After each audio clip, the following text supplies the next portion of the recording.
Speaking of the Oscars, did anyone else besides me notice how every single movie nominated was about old stuff?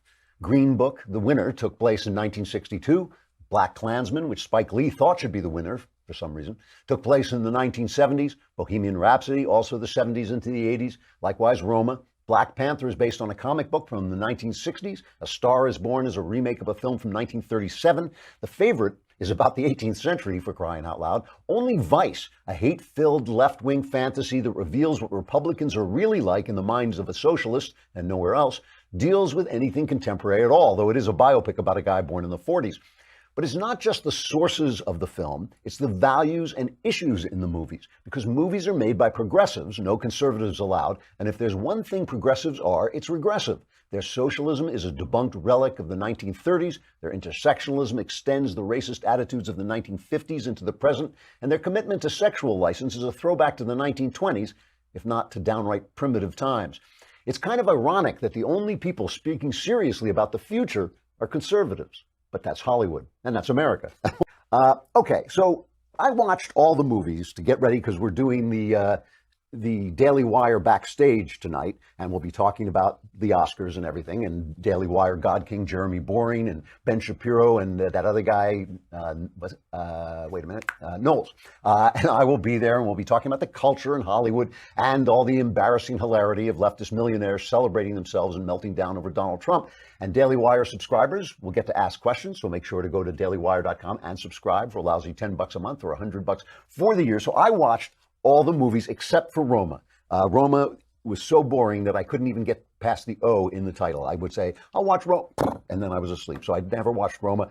But, you know, all these movies, they have a lot of talent. And in A Star is Born, one of the themes of A Star is Born is it's not enough to have talent, you have to have something to say. And none of the movies, with the exception of The Favorite, which I thought was a pretty decent film, none of them had anything to say that was new. I mean, Green Book, it's a very likable film. It's got two excellent performances in it. This guy, Ali, is a terrific actor, and of course, Viggo Mortensen's a terrific actor. None of this is a hit on the talent of these people. I mean, so many of these, you know, to make it in Hollywood, you have to be talented, not just talented, but also lucky. Green Book is a really, enjoyable, watchable little movie. It's not a great movie by any stretch of the imagination, but the message is basically that we should be nice to black people and gay people. I mean, is there anybody left? Is there anybody left really that needs to hear this message? I mean, it's touching, I guess, but is there anybody left who really needs to hear in America, who is going to hear the message, who needs to hear the message that we can all get along and we shouldn't be racist? It's just kind of old. Black Klansman, it's another cute little watchable film. I enjoyed it. It's not a bad film. All the actors are great. But in the end, he tells us that, we're still in this problem. There's still this problem. We still have the problem of the 60s and 70s because Donald Trump is the Ku Klux Klan. I mean, come on. I mean, give me a break. Give me a break. I mean, we can't accept that the Klan is basically gone, that the white supremacists are now way, way, way outsiders, that, when they call a national meeting of white supremacists, 20 people show up. I mean, is that really, it's fine to tell old stories. I'm not saying we shouldn't tell old stories, but they're all old stories and all the values are old. Black Panther, I've said this before, I just found that, Black Americans have made stunning contributions to the culture of America. A huge chunk of American culture is about European-based people coming to deal with African-based people as equals. That's part of the story of America. It's one of the beautiful things about America, from our Civil War to the Civil Rights Movement. These are important movements in American society, and some of our greatest men, Martin Luther King, certainly one of our greatest men, have come out of that movement. But just in terms of our culture, in terms of humor and athletics and music, so many things that black people have contributed to. I found Black Panther just sad that basically it imagines that, that Africa had European society and it got it because a big rock dropped out of space and gave them superpowers. That's, first of all, a misunderstanding of how culture is created, the many varieties of things that go into culture, way, way, way beyond just race. I don't even know if race plays a part. I guess it does. I guess it gives a flavor to things. But, Africa, had bad governance. It had all kinds of things that kept them from using their natural resources. And maybe it's just the weather. We don't know what causes culture to arise when it does. But black people have nothing to be ashamed of, and they have nothing to say to themselves, "Oh, we should have had that culture." I mean, it's kind of like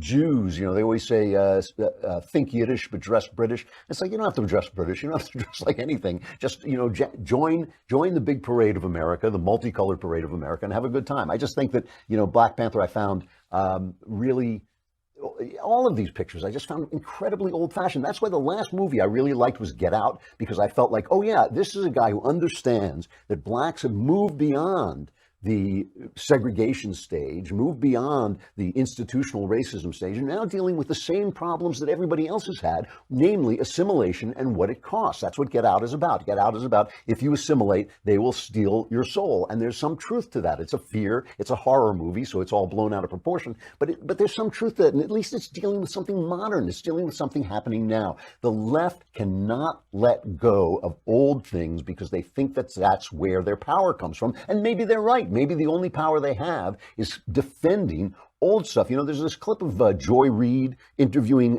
Kamala Harris. And Joy Reid, have I got that right? Is it Joy Reid? I think it is. And she says, yeah. And she says to her, when black people take power, like Barack Obama, there's this great pressure on them to take a policy of a high tide lifts all ships. I mean, this is kind of the conservative idea that if the economy is going well, everybody does well. Of course, I don't do as well as, Bill Gates does, but I don't care. As long as I'm doing well, Bill Gates can have whatever he wants and whatever he gets for what he does. It's not fair necessarily, but I don't care. That's not my life is not built on envy. My life is built on gratitude. And so I'm grateful that I'm doing well. And I think that's the way people should be. And she says, but really, says Joy Reid, shouldn't we pay attention to race? Isn't race? And Kamala Harris basically says, if you elect me president, I will be a racist. Here's the clip. Would it be difficult for you to advocate race-based policy, or would you feel that you'd have to do just rising tide? Look, here's how I feel about this. And I want to talk about the issue of identity politics, Joy. Mm-hmm. I gave a speech about this at Netroots last year. Yep. So this term identity politics, people will use that term. It's like people used to talk about the race card. Right. And they'll bring this term up when you talk about issues that are about race, about sexual orientation, about religion. They'll bring it up when we're talking about civil rights issues as a way to marginalize the issue, as a way to, frankly, try to silence you or shut you up. And we need to call that what it is, which is to try and divert away from a conversation that needs to happen in America. Yeah, it needs to. We've never had the conversation about race in America. I always love that. What that means is we haven't agreed with her. That's what that means. Whenever you hear leftists say we need to have a conversation about race, what they mean is you need to sit still while we pound you on the head and try to make you buy our identity politics. And this is a big Democrat, a big factor in their playbook is to say, well, you hear the right attacking us, calling us identity politics. That's the problem is that's what they're doing. And she will not let go of this idea that there's some special, magic in the government now that is keeping black people back instead of dealing with the problems of dysfunctional culture. And that's what Barack Obama is talking about. Now the left is attacking him. And